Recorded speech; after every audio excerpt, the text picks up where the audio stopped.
Pemirsa, perbaikan jalan di kawasan kilometer 13 Palembang dikeluhkan oleh pengendara. Pasalnya, akibat pengerjaan perbaikan, jalan mengalami penyempitan dan menghambat lalu lintas. Pengendara berharap agar perbaikan jalan dilakukan pada malam hari agar tidak mengganggu aktivitas.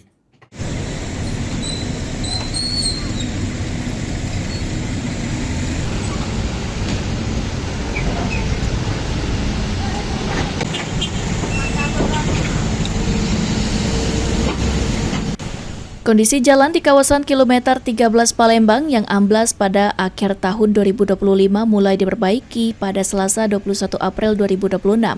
Perbaikan jalan dikeluhkan warga karena dilakukan di siang hari saat aktivitas sedang padat, hingga menyebabkan kemacetan sampai ke terminal alang-alang lebar.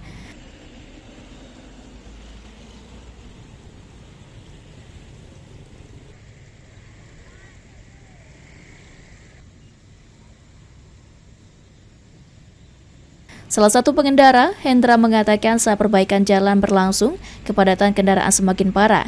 Diharapkan perbaikan dapat dilakukan pada malam hari agar arus lalu lintas tidak terganggu.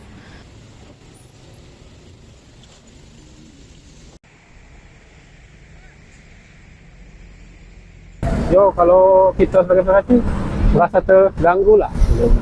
Ya, penyebabnya kan dari siang hari kan nyebab macet kan kayak gitu. sudah pasti macet. Kalau bisa sih malam lah. Aku baru lewat, sepertinya baru hari ini. Kemarin sore lewat agak. Siapa namanya? Warga sekitar, Rena, mengaku perbaikan jalan memang sudah dinantikan, namun perbaikan jalan di siang hari mengganggu aktivitas karena menyebabkan kemacetan panjang.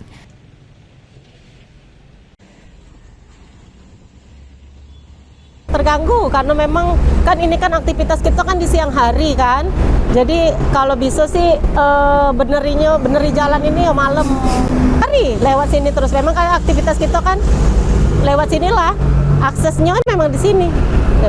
Kadang dari KM 12 itu ya Simpang Tigo nyampe ke Serong, ya memang jalan kita nih jelek, tidak pernah dibeneri sih sejauh ini.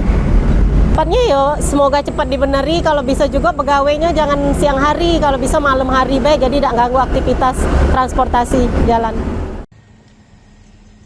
Warga berharap proses perbaikan jalan ini dapat segera rampung, serta waktu pengerjaan diatur lebih efektif agar tidak menimbulkan kemacetan berkepanjangan. Muhammad Aidil, PAL TV.